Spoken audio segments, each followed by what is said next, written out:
Today we're focused on repairing alternators for Audi. We have about 25 here, 26.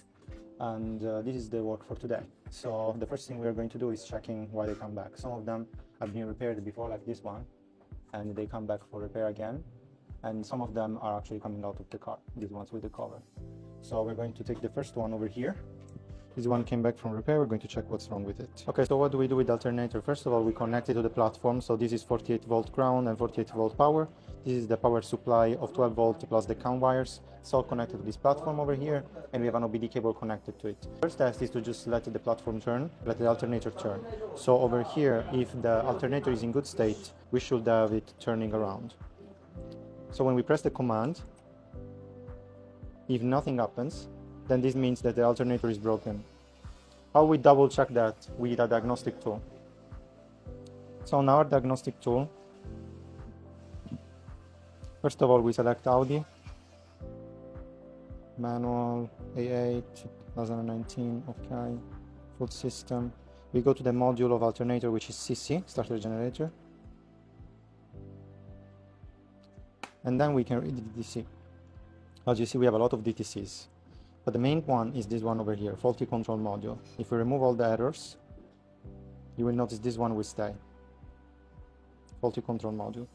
These ones don't matter too much. You're on platform, so it doesn't matter if those things appear. But this one will not appear if you're on platform and the alternator works. The other things which is important is in the advanced identification, we will notice the date of programming and the software version. Now this is 5.2.3, which means we can make an update of software to make the alternator a little bit more long-lasting, more reliable in the long term. So this is also an important thing to do. Okay, so if you don't have a platform and you want to use a diagnostic tool to make this job, you can also do it. As long as we wire everything correctly, X tool can go to component test, Audi, and then here it will have the function to make the alternator spin, as well as reading the errors as well. So this is another way also to get there. And then when you go to actuation test, you can 48 volt motor test, and you can turn on. But now it's not moving at all because we don't have not a working alternator over here. So we just stop. And then if you want it to generate power, you press this one. First you need to start driving, and then it will generate electricity. So what are we going to do now is to open the cover over here and check if one of the IGBT is burnt, which is most likely what happened to this alternator. In the meantime, we will also take care of checking the coolant system to see if there is any missing coolant or any coolant leak or any air bubble inside. Then after we do this job, we can check the control module on the other side of this layer over here. And then we can proceed to make a complete repair of the control module. After we make a complete repair of the control module, we can test it on the platform and flash an update. And then it's going to be ready to deliver back to customer. So let's disconnect everything now.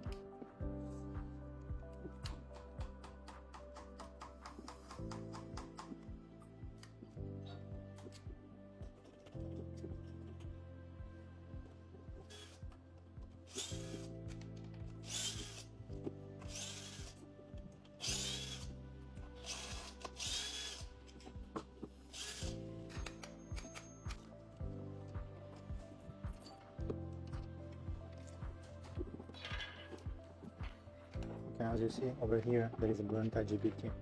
Those two looks good, but this one is clearly burnt. So what we need to do is to check to replace this IGBT and to check the phase on the other side. If in the control module there is some short-circuited triode or resistor, we will check this later. Also, notice one thing: we have the name of the phase over here, UVW. So this is a burnt U-phase alternator. However, if you want to be more careful, we should check all the three phases, not just the IGBT, but also the control module. So let's see how to do that.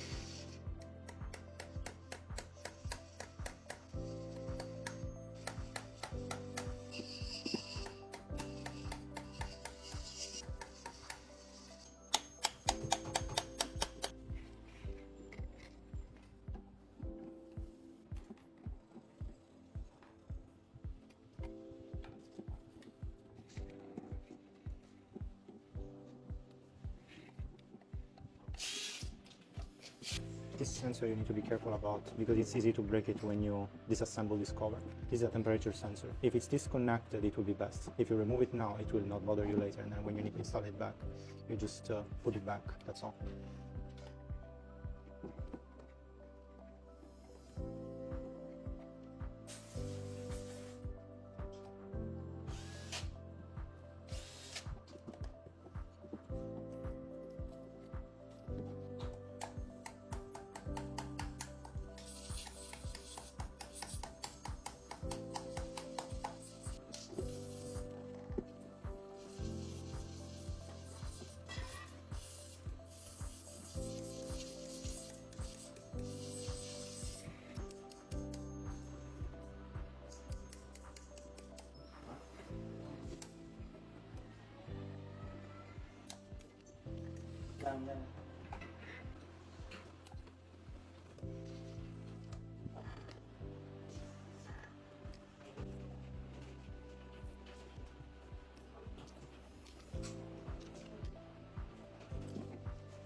Now we need to clean up the plate over here. So in order to do that, we are going to smoothen the plate over here so it is able to allow our new IGBT to be installed. And in this case, we are going to replace all three of them because we want to give the customer the longest lasting option. So if you want to make sure the car doesn't come back that often, then this might be the right way to replace all three of them. Of course, if only one IGBT is broken, you may just replace that one.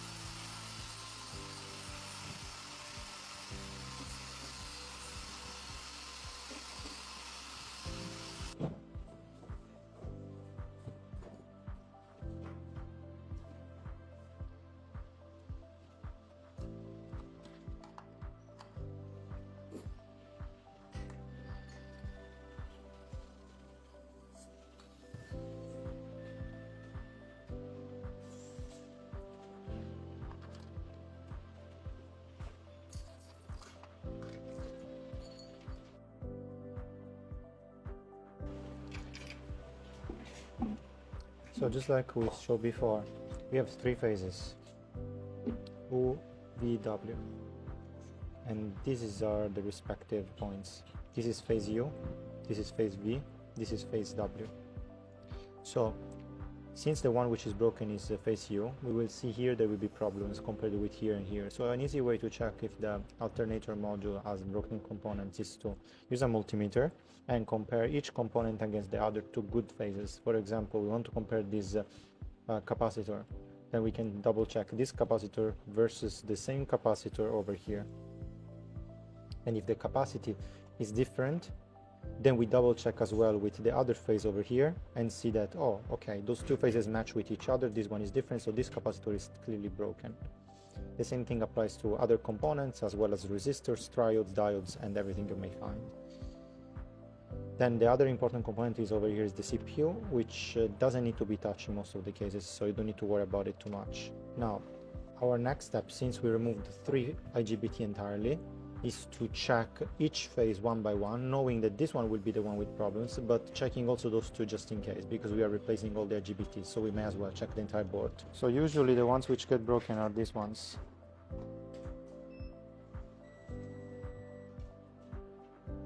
We are checking diode mode now.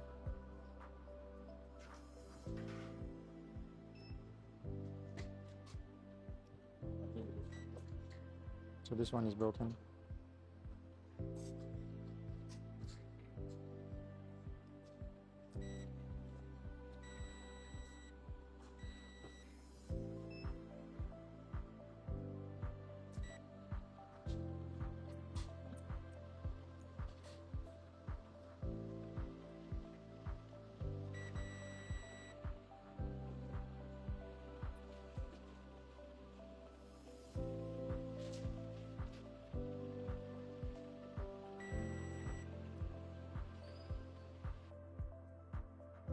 Okay, so we replace this component first. So we have 066, 079, 066, and 079.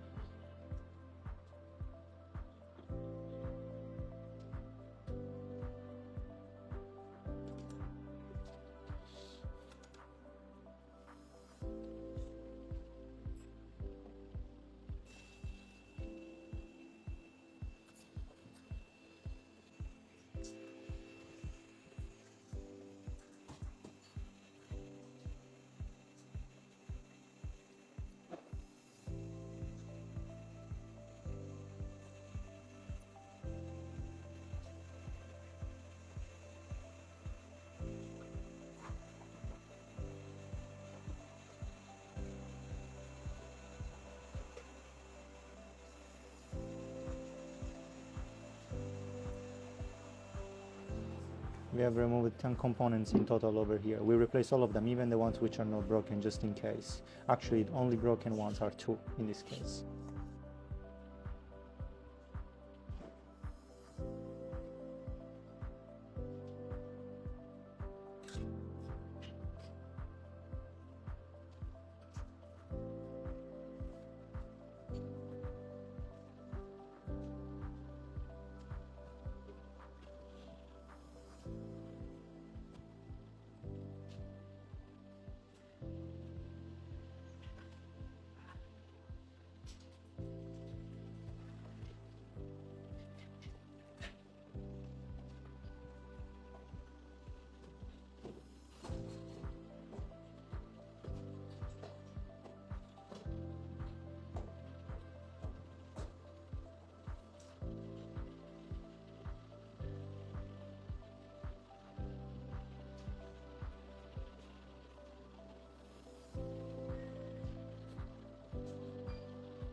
So now we connected the IGBTs here, here, and here. We are using the scissors to avoid connecting, making the soldering first. This way we can just check if the alternator works, and if the alternator works, then we can solder everything. If it doesn't, then we don't waste time soldering something that doesn't work, right? So what we do now is to just test if it's turned.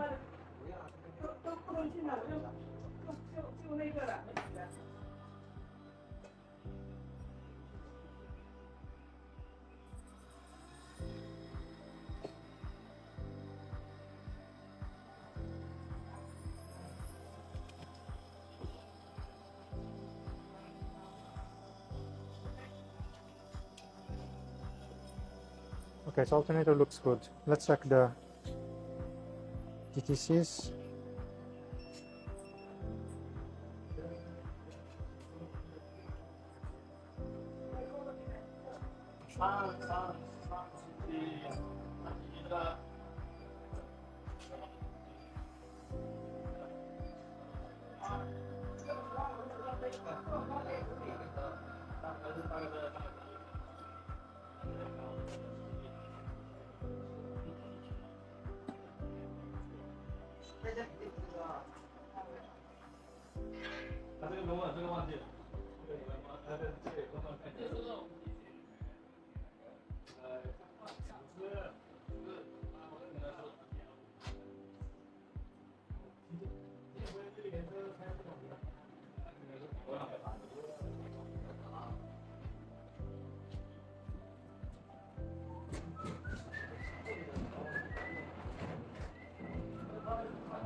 We still have faulty control module fault. Two different ones actually. The 0096, which before was active, is no longer active. Now we only have 045.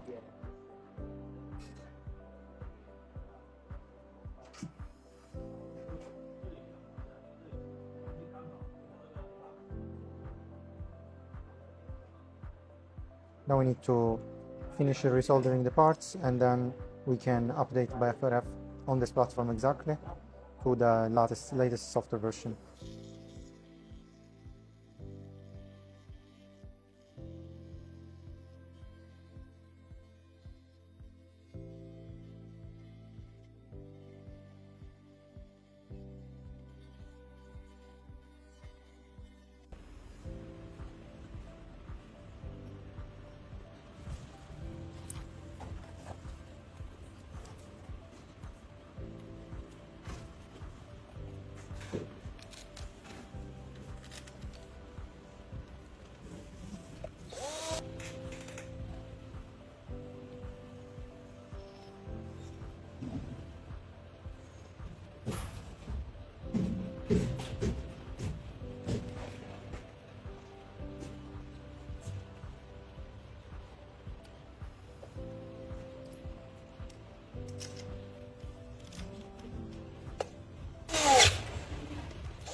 Step is to update the alternator with the FRF file.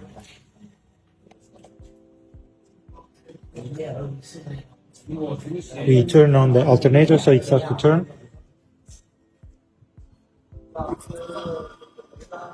Then we try again the procedure.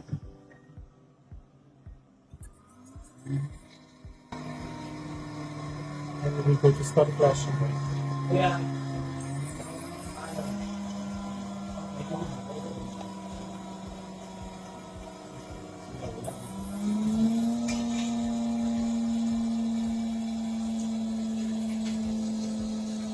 There we go.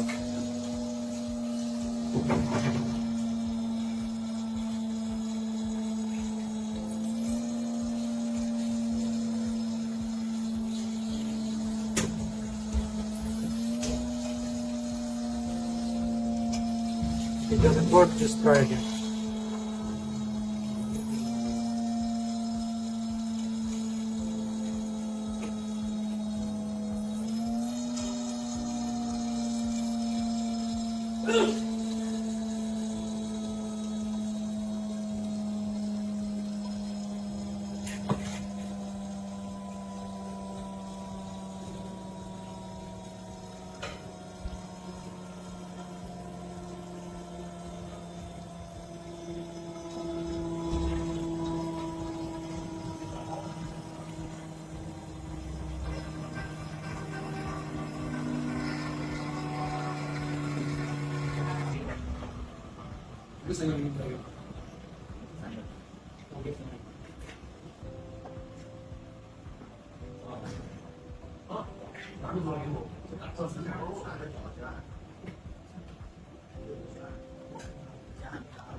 After we opened it to replace it with the IGBT, replaced the components on the face where the IGBT is broken, resealed the control module and tested on the platform and updated it and tested it again.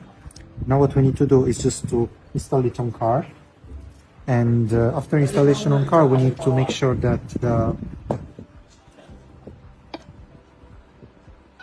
the coolant liquid is completely filled and there is no air bubbles inside. Then we can work on the carburetor, install it on the carburetor.